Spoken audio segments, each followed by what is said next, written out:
8 फरवरी 2024 की इलेक्शन तारीख सामने आने के बाद पाकिस्तान की सियासी सूरत हाल फैसला कुन मरहले में दाखिल हो चुकी है, मगर इस फैसला कुन वक्त में तहरीक इंसाफ के चेयरमैन इमरान खान और वाइस चेयरमैन शाह महमूद कुरैशी के जेल में होने की वजह से तहरीक इंसाफ का मुस्तकबिल गैर यकीनी का शिकार है। लेकिन नून लीग और पीपल्स पार्टी ने बाकायदा इंतखाबी मुहिम का आगाज़ कर दिया है और इस हवाले से नवाज शरीफ और आसिफ अली जरदारी दोनों मुतहरिक हो चुके हैं। मगर सवाल ये उठ रहा है कि रिवायती सियासी हरीफ नून लीग और पीपल्स पार्टी माजी की तरह एक बार फिर इत्तेहादी हुकूमत बनाने की मनसूबाबंदी कर रहे हैं, या तहरीक इंसाफ की कमजोर पोजीशन की वजह से दोनों सियासी जमातें अगला इलेक्शन एक दूसरे के खिलाफ बयानियां बनाकर लड़ेंगी, मगर फिर इलेक्शन नताइज के बाद कायम होने वाली हुकूमत में दोनों शराकतदार बन जाएंगे।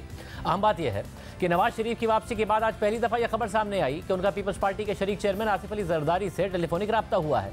पीपल्स पार्टी के जराये के मुताबिक आसिफ अली जरदारी ने नवाज शरीफ को वतन वापसी पर मुबारकबाद दी है और दोनों रहनुमाओं के दरमियान ये इत्तफाक हुआ है कि रियासत को बचाने के लिए सब मिलकर अपना किरदार अदा करेंगे, जबकि दोनों रहनुमाओं के दरमियान जल्द मुलाकात होगी। इस मुलाकात से मुताल्लिक जब आज बिलावल भुट्टो जरदारी से सवाल हुआ तो उन्होंने कहा कि नवाज शरीफ से आसिफ अली जरदारी की बात उनकी वतन वापसी पर हुई थी। खबर शायद आज सामने आई है, मगर खबर पुरानी है। उन्होंने मजीद कहा कि अगला वजीर आजम लाहौर से नहीं होगा। मेरा ख्याल में आपके पास ये पुराना खबर है। सदर जरदारी साहब का जो रब्ता हुआ था मियाँ साहब के साथ, वो तो वतन वापसी के आज खबर आई है, आज शायद खबर आया होगा। खबर पुराना है और बातचीत तो होता रहता है, यही तो बहुत अच्छी बात है। हमारा रास्ता तमाम सियासी जमातों के साथ रहेगा। हमारा ये उम्मीद है पाकिस्तान पीपल्स पार्टी का ना सिर्फ सूबाई हुकूमत होगा मगर साथ साथ वफाकी हुकूमत होगा। हम मैदान में हैं और जीत भी रहे हैं। आप उनसे पूछे जो बाई इलेक्शंस में मैदान से भाग रहे थे, जो बल्दियाती इलेक्शंस में मैदान से भाग रहे थे, जो नवंबर के जनरल इलेक्शन से मैदान से भाग रहे थे। मैं पुरुमीद हूँ कि पाकिस्तान के अवाम इस बार पाकिस्तान का वजीर आज़म लाहौर से तो नहीं होगा।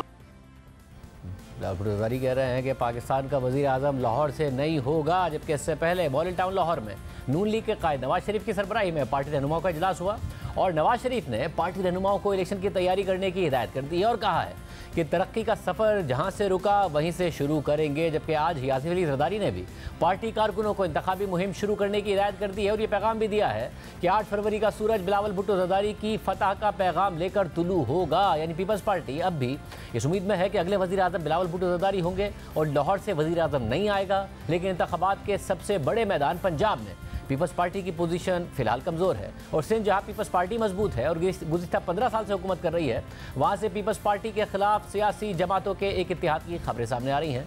जंग और द न्यूज़ के सहाफ़ी इमदाद सूबरों की खबर के मुताबिक पीपल्स पार्टी का सूबे में गलबा होने के बावजूद एक वसी सियासी इत्तेहाद उभर रहा है जो पीपल्स पार्टी को टफ टाइम दे सकता है और अगले इंतखाबात में उसकी नाकाबिल शिकस्त पोजीशन को चैलेंज कर सकता है। खबर के मुताबिक पीपल्स पार्टी मुखालिफ मुमकिन इत्तेहाद GDA, JUIF और दीगर कौम परस्त जमातों पर मुश्तमिल होगा और इस इत्तेहाद को बड़े पैमाने पर नून लीग की हिमायत भी मिल सकती है। और इन कोशिशों को मजबूत करने के लिए नवाज शरीफ और मरियम नवाज जल्द सिंध का दौरा करेंगे और सियासी मुबस्सिरीन के मुताबिक नून लीग के खिलाफ पीपल्स पार्टी के जारहाना मौक़िफ़ ने नून लीग को मजबूर कर दिया है कि वो सिंध पर फोकस करे जहां पीपल्स पार्टी की जड़ें मजबूत हैं। इन पीपल्स पार्टी पंजाब में नून लीग को टफ टाइम देने का दावा कर रही है और नून लीग सिंध में पीपल्स पार्टी को टफ टाइम देने के लिए कोशिशें कर रही है। लेकिन क्या दोनों सियासी जमातें एक दूसरे के सियासी गढ़ में चैलेंज कर सकती हैं या नहीं, इसका जवाब गुज़िश्ता 3 इलेक्शंस के नताइज के अंदर मौजूद है। पीपल्स पार्टी जिसने 2008 में वफाक में हुकूमत बनाई थी, उसने उस वक्त पंजाब में कौमी असम्बली की सिर्फ 44 नशिस्तें हासिल की थी, जबकि नून लीग ने उस वक्त वहां से 64 नशिस्तें हासिल की थी। इसी तरह 2008 में सिंध में पीपल्स पार्टी ने 32 नशिस्तें हासिल की थी, नून लीग को वहां से एक भी नशिस्त नहीं मिली थी। और फिर 2013 के इंतखाबात में जब नून लीग ने वफाक में हुकूमत बनाई थी तो पीपल्स पार्टी की पंजाब में कौमी असम्बली की नशिस्तें 44 से कम होकर सिर्फ 1 रह गई थी, जबकि नून लीग 64 नशिस्तों से 117 नशिस्तों पर आ गई थी। और इसी तरह सिंध में 2013 में पीपल्स पार्टी ने 27 कौमी असम्बली की नशिस्तें हासिल की थी और नून लीग को सिर्फ 1 नशिस्त मिली थी। फिर 2018 में जब PTI ने वफाक में हुकूमत बनाई तो नून लीग ने पंजाब में कौमी असम्बली की 61 नशिस्तें हासिल की थी, जबकि पीपल्स पार्टी को 6 नशिस्तें मिली थी।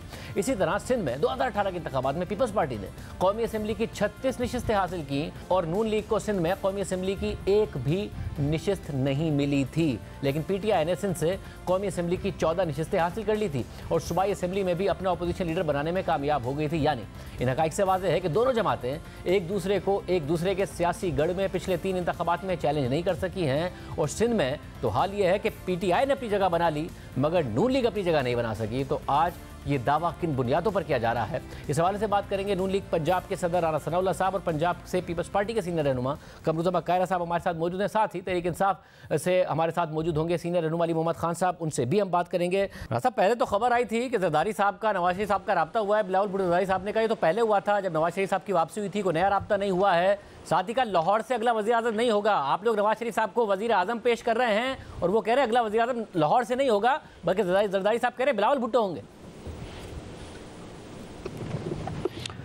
देखें, हर पार्टी को ये हक हासिल है कि वो अपनी कामयाबी का ऐलान करे, अपनी कामयाबी के लिए भरपूर जदोजहद करे, कोशिश करे।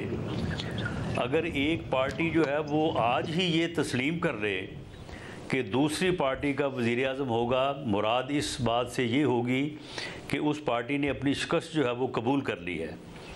तो इसलिए पीपल्स पार्टी को ये दावा करने का पूरा हक हासिल है और हमें भी जो है ये दावा करने का और इस बात पे हमें यकीन है कि इंशाअल्लाह ताला हमारी जो कारकर्दगी है या लोगों का जो एतमाद और मैंडेट है वो हमें इस लेवल पे हासिल होगा कि इंशाअल्लाह ताला हम अक्सरियत हासिल करेंगे।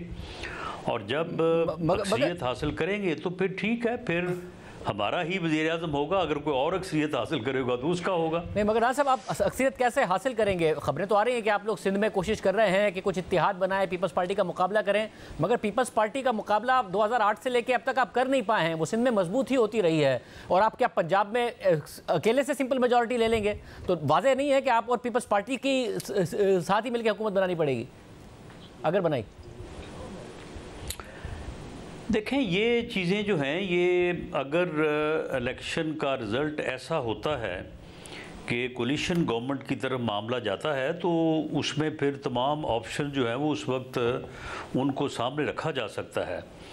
और मैं ये समझता हूँ जो हमने पिछले 1.5 साल काम किया है पीपल्स पार्टी की क़यादत से और बड़ा करीबी रब्ता रहा है हमारा जरदारी साहब से भी और बिलावल भुट्टो साहब से भी, तो हमें इस बात का अंदाज़ा है कि वो एक सियासी जमात हैं और एक सियासतदान हैं।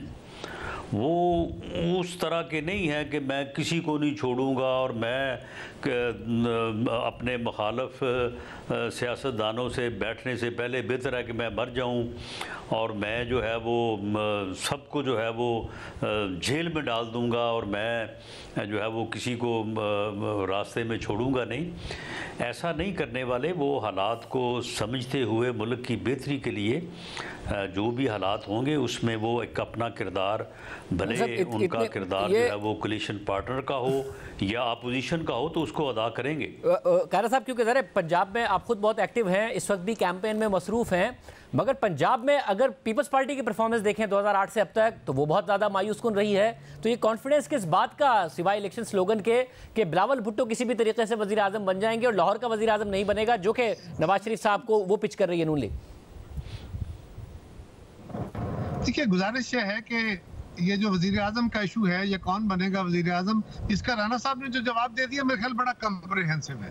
हर जमात को ये हक हासिल होता है, हर जमात ये उम्मीद लेके चलती है, अपने कारकुन को ये आसरा देती है, लोगों के पास इसी उम्मीद के साथ जाती है कि वो उसको वोट देंगे और वोट लेने की सूरत में वो अपना वज़ीर आज़म बनाएंगे। हमको ये तो नहीं कह रहे ना मुस्लिम कि हम किसी चोर रास्ते से वज़ीर आज़म, राय के ऊपर बात हो रही है ना, तो अवाम की राय के साथ मुस्लिम लीग भी कह रही है कि हमारा वज़ीर आज़म होगा, हम भी कह रहे हैं, बाकी किसी जमात को भी ये हक हासिल है।